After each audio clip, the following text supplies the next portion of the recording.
Anthony, bonjour. Bonjour. Est-ce que tu peux nous parler de ton manège, le Chekhov, au niveau des caractéristiques, du nombre de G, combien de temps tu le mets pour le monter, le démonter D'accord, alors c'est un manège Chekhov, construction Technical Park, Melpark, qui est devenu Technical Park, d'année 96.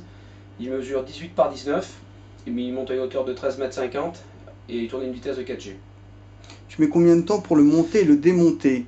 C'est approximatif encore, on fait beaucoup de changements, le chargement ne nous convient pas du tout, donc je ne peux pas donner des heures fixes.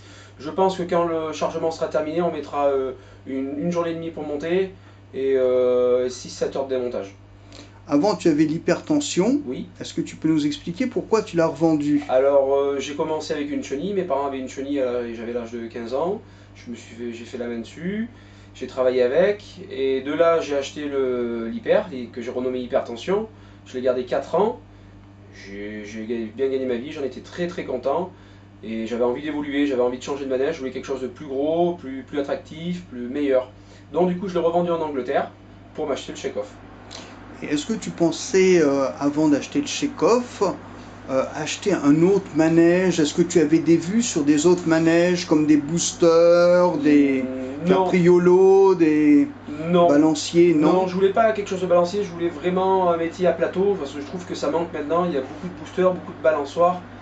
Moi, c'est pas mon type de manège à moi, et je trouve qu'il n'y a que de ça sur les fêtes. D'ailleurs, on peut le remarquer comme ici, à Chalon, il y a une balançoire KMG, une balançoire Technical Park, c'est tous des manèges de type balancier, et moi je voulais vraiment un plateau.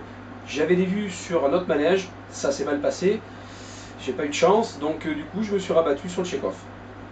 Est-ce que tu peux nous parler de ta tournée? Est-ce que tu fais que des places bleues? Alors, je vais essayer de faire quelques zones bleues, mais je pense que je vais quand même tourner sur les fêtes que j'avais de mon ancien manège, sur l'hypertension, voire le sexy dance qui est à mon père. Donc approximativement la thèse du Jean, Cognac, Oradour, cette tournée-là à peu près. À part si j'ai quelques zones bleues, je partirai ailleurs, bien sûr. Est-ce que tu peux nous expliquer un peu les commandes de ton manège? Alors les commandes. Ici c'est la pompe principale pour démarrer, la pompe hydraulique pour lever le vérin.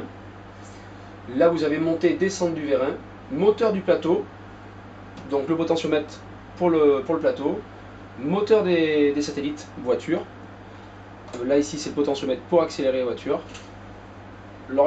marche avant, marche arrière, fermer les barrières, frein voiture, frein plateau, arrêt d'urgence.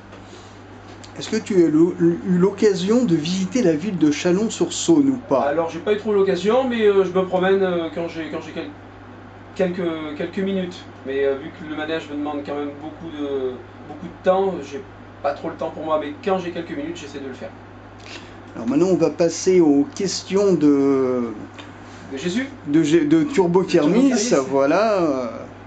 Les membres de Turbo Kermis posent pas mal de questions. D'accord. Est-ce que tu iras à Castillon-la-Bataille? Non. Non. Je pense peut-être dans les années après, mais là, actuellement, pour cette année, je n'irai pas à Castillon-la-Bataille.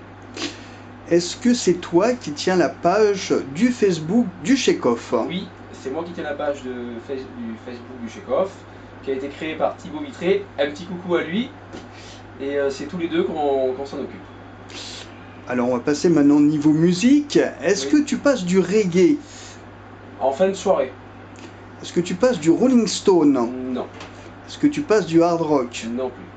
Une autre question, on peut voir que la vitre a été brisée. Elle a été brisée, oui. Il y a beaucoup de membres qui demandent qu'est-ce qui s'est passé. Mais les gens, je dis aux gens de vider leurs poches, d'enlever leur portable, de les poser dans un espèce de bac qu'on a devant la caisse.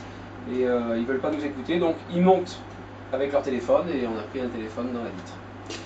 Quelles sont les améliorations à l'avenir de ton manège au niveau lumière Alors à l'avenir, on va repeindre le plateau complètement, le centre, là où il y a les cabochons jaunes, voir la façade dans quelques années. Je pense que d'ici 2 ans, il y aura beaucoup de changements. Déjà on en a fait énormément, on a repeint les panneaux du centre, le plateau, les contre-marches. Entre temps on a fait du chargement, mon père m'a beaucoup aidé. Et je pense que dans les années à venir, il y aura beaucoup de changements. Moi j'aime bien la façade Mort-vivant, Mort-vivant. zombie, parce que c'est un peu dans l'air du temps avec le feuilleton Walking Dead qui a Oui. beaucoup de succès. C'est vrai, bon, il y en a, ils accrochent pas trop. Moi non plus, j'accroche pas trop. Mais c'est vrai que cette façade, elle est atypique, quoi. On voit pas ça souvent. Donc Voilà, c'est original, c'est moi je original. trouve. C'est vrai, c'est original, mais c'est vrai que c'est pas de notre couleur, de notre famille à nous. On a toujours eu des manèges assez clinquants, comme le sexy dance, voire l'hypertension. Et c'est vrai que ça, c'est pas dans nos cordes de nos couleurs, quoi. Est-ce que tu as déjà une idée pour ta nouvelle façade? Oui, oui, j'ai déjà une idée. Déjà, le manège, bon, il s'appelle Chekhov. Moi, je vais le rebaptiser Chekhov Machine. Donc, petit à petit, il y aura une enseigne dessous le Chekhov pour faire marquer Chekhov Machine. Et la façade sera repeinte. Et j'ai ma petite idée, j'en parle pas trop pour le moment. Ça va être quand même pas mal. Je pense que ça va être très très bien. Est-ce que ça sera sur le thème des DJ? Non, D'accord. pas de DJ. Très bien. Bah écoute, je te remercie. Merci beaucoup pour cette interview. Fais-moi. Merci. Au revoir. Merci.